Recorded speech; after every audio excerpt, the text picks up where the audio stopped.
இது தமிழ்நாடு முழுவதும் நீதித்துறை ஊழியர்கள் மீது செலுத்தப்பட்டு வரும் அடக்குமுறையை, மனித உரிமை மீறலை வெளிப்படுத்தக்கூடிய ஒரு சம்பவம்.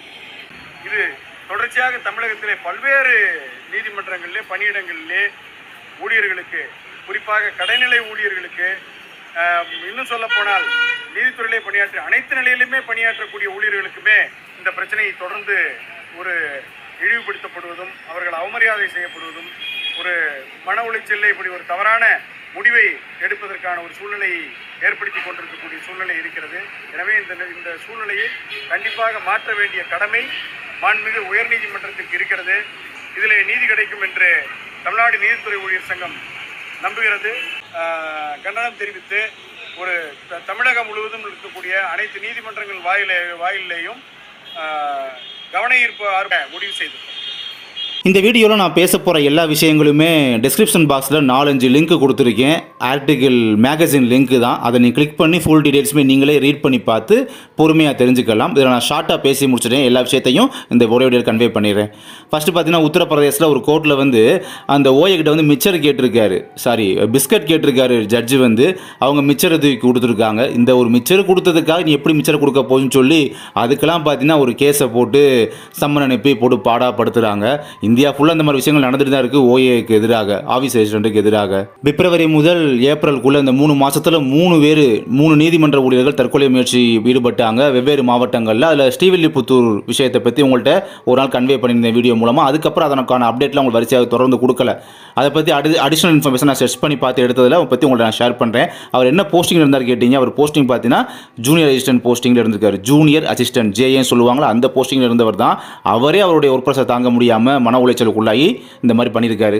அதில் அடிஷனல் இன்ஃபர்மேஷன் நிறைய கிடைச்சதை தான் உங்கள்கிட்ட சொல்கிறேன். அவர் இதுக்கு முன்னால் 2 தடவை வேறு அட்டெம்ப்ட் பண்ணியிருக்காராம். சூசைட் அட்டெம்ப்ட் 2 டைம்ஸ் பண்ணியிருக்காராம். அப்புறம் எலி மருந்து, அந்த எலி பேஸ்ட் அப்படின்றது வீட்டில் இருந்து குடிக்கல, மாதாமலைக்கு போக சொல்லி மாதாமலையில் வச்சு எலி பேஸ்ட் சாப்பிட்ருக்கதா நமக்கு இந்த விஷயங்கள்லாம் கிடச்சிருக்கு இந்த ஆர்டிக்கிளில். இப்படி பிப்ரவரி மாதம் பத்திராயிருப்பில் இந்த மாதிரி நடந்துச்சு. அடுத்து ஏப்ரல் மாதத்தில் திருச்சியில் இந்த மாதிரி ஒரு சம்பவம் நடந்து உங்களை சொல்லியிருந்தேன் பார்த்தீங்களா வீடியோ மூலமாக. அதில் கோர்ட்டில் ஒர்க் பண்ணுற ஸ்டாஃப்ஸே அங்கே இருக்கிறவங்க என்ன சொல்லியிருக்காங்க அப்படின்றது மென்ஷன் ஆகிருக்கு பாருங்கள்.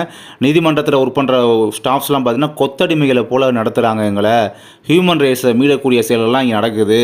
காலையில் நாங்கள் ஒர்க்குக்கு வந்தால் நைட்டு 8 மணிக்கு மேலே தான் நாங்கள் வீட்டுக்கு போக வேண்டிய சுச்சுவேஷன் அப்படின்றது எங்கள் நிலவுகிறது அப்படின்ற மாதிரி சொல்லியிருக்காங்க. 8 மணிக்கு மேலே தான் வீட்டுக்கே விடுறாங்களாம் இங்கே, அப்படி தான் பேசியிருக்காங்க. இது திருச்சியில் மட்டும் கிடையாது, தமிழ்நாடு ஃபுல்லாக உள்ள எல்லா நீதிமன்றங்களையும் நீதிபதிகள்னால இப்படி பாதிக்கப்படுறாங்க. ஊழியர்கள்லாம் கடும் நெருக்கடி எங்களுக்கு கொடுக்குறாங்க, ரொம்ப வேதனையான விஷயமா இருக்குன்னு சொல்லி தன்னுடைய மன குமுறலை பற்றினா வெளிக்காட்டியிருக்காங்க அங்கே ஒர்க் பண்ணுற திருச்சி ஸ்டாஃப்ஸ் எல்லாருமே. அப்புறம் அவங்களுடைய சங்கம், அதான் அசோசியேஷன் சார்பாக போராட்டம் பண்ணாங்க.